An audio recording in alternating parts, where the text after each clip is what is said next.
Bem-vindos ao Podem Já Centopeia, o podcast voltado para o mundo da engenharia numa colaboração entre o CREA de Minas Gerais e a Associação Centro-Mineira dos Profissionais de Engenharia e Agronomia. Eu sou Heitor Costa e hoje eu estou conversando com a Tatiane. A Tatiane vai se apresentar para o pessoal aí, que a Tatiane tem um assunto muito legal e super interessante para trazer para a gente hoje. Se apresenta aí, Tati. Isso aí, pessoal. Bom dia. Com satisfação que eu estou aqui, participando desse projeto, disseminando conhecimento aí, no mundo das engenharias. Meu nome é Tatiane Heck, como conhecida aí no mercado florestal. Eu trabalho há 20 anos no mercado florestal, numa empresa de reflorestamentos. Sou formada em administração de empresa, primeira formação, Heitor.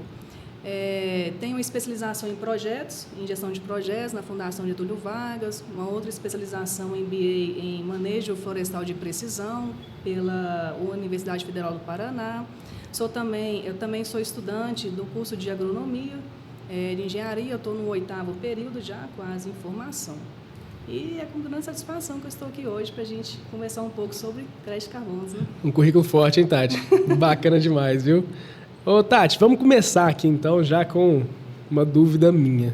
O que é crédito de carbono? Que a gente sempre vê o pessoal falar em revistas, essas coisas, mas eu acho que a gente não tem a noção, de fato, do que é o crédito de carbono. Explica para nós. Certo, Heitor, tranquilo. O crédito de carbono, eles basicamente, são certificados que representam a redução de emissões de CO2. O CO2, foi criado uma unidade universal para essa contabilização desses créditos, que é o CO2 equivalente. Então, quando a gente se fala em crédito de carbono e redução de CO2, a gente fala em CO2 equivalente. Então, o CO2 equivalente, ele é a compilação e a conversão de todos os outros gases do efeito estufa. Então, o efeito estufa, ele tem vários gases. O efeito estufa ele tem vários gases. O principal gás do efeito estufa é o dióxido de carbono, que é o CO2, muito conhecido aí. Ele representa 70% das emissões de gases, no efeito estufa. E então foram criadas conversões dos outros gases para o dióxido de carbono. Exemplo, o metano, CH4. O CH4, a conversão dele é de 28 toneladas, a cada 28 toneladas de CH4, você tem 1 tonelada de dióxido de carbono. Então, dessa forma, na conversão para cada gás, você tem uma conversão para o CO2 equivalente. Esse é um primeiro conceito importante em entender isso, porque não se fala, a gente tem vários gases, o efeito estufa, mas não se fala isso nos créditos, você converte todos eles para o dióxido de carbono. Outro conceito importante dos créditos de carbono são todo o projeto, eles têm 4 princípios. O princípio da adicionalidade, o princípio da linha de base, do liquid e da permanência. Então, o princípio da adicionalidade é o que o seu projeto ele tem de adicional em redução de emissões no cenário atual, na ausência de um projeto. Então, é o princípio da adicionalidade.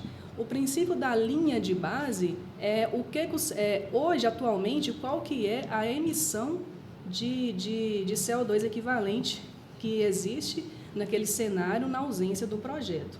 O liquid, que é o vazamento, que é um dos princípios mais difíceis de até ser entendido e mensurado, o liquid ele é o vazamento do projeto, ou a fuga. Então, quando você faz um projeto e há um vazamento fora, o vazamento geralmente ele é fora do projeto. Há um vazamento, acontece algo fora do projeto, mas ele é mensurável e atribuível ao seu projeto, ele é conhecido como liquid. Então, um exemplo melhor do liquid aí é uma fábrica. Por exemplo, uma fábrica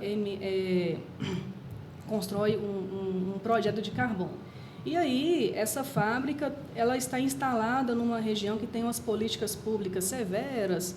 Então, o que ela pode fazer, Ela diminui a produção nessa região, se instala em uma outra região, onde ela vai ter políticas mais frouxas, menos severas, e aí ela vai poluir na outra região.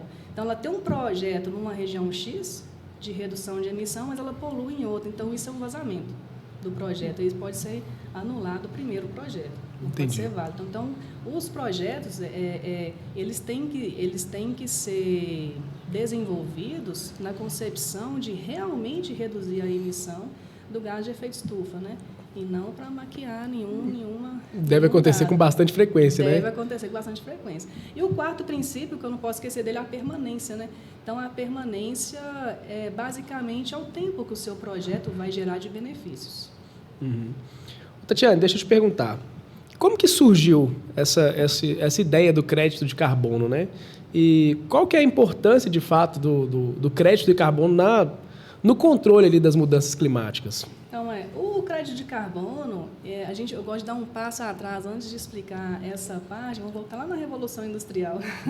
Então, o que impulsionou as emissões, né, do dióxido de carbono e os demais gases de efeito estufa? O que impulsionou isso? Foi a Revolução Industrial.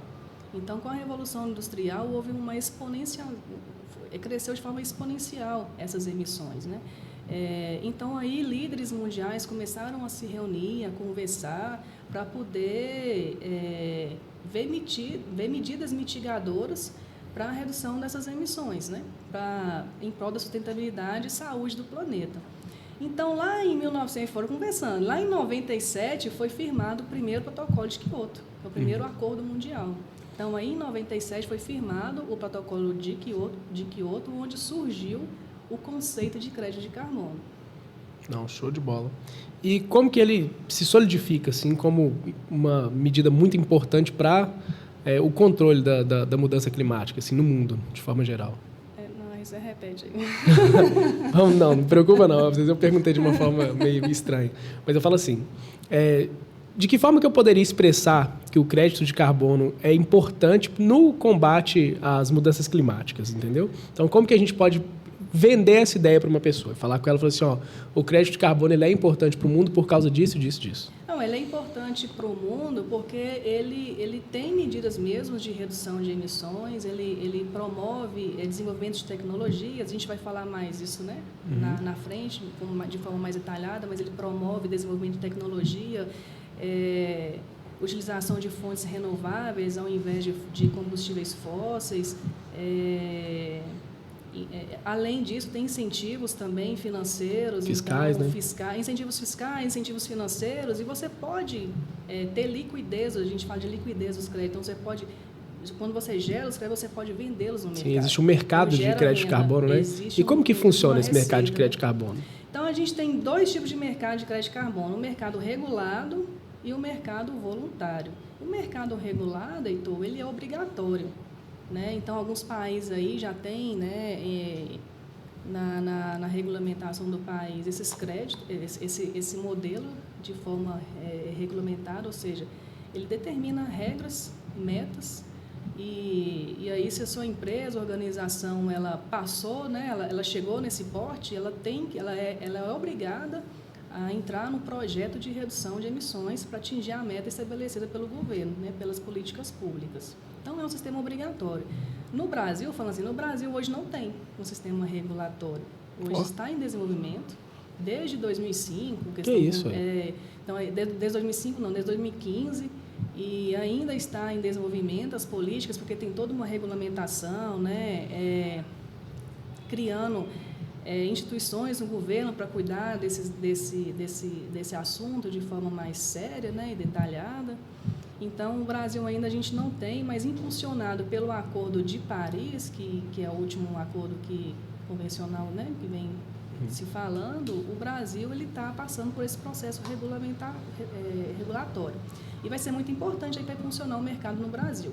O outro mercado dos créditos de carbono é o mercado voluntário. Então, de forma voluntária, o pequeno produtor, o médio ou o grande, né, os grandes players, as grandes empresas, elas podem submeter projetos nessas plataformas voluntárias e gerar crédito de carbono, gerar receita, né? Então, essas plataformas voluntárias, a gente tem aí a Verra, que é a mais conhecida, 90% dos créditos de carbono hoje, 90% dos projetos no Brasil está na Verra, que legal. É o mais famoso aí. E tem outros também, tem a Gold Standards, tem a CGC, né, tem a Social Carbon, que tem uma pegada mais de socioambiental. Tati, vamos lá. E se tratando aí da correlação entre os créditos de carbono e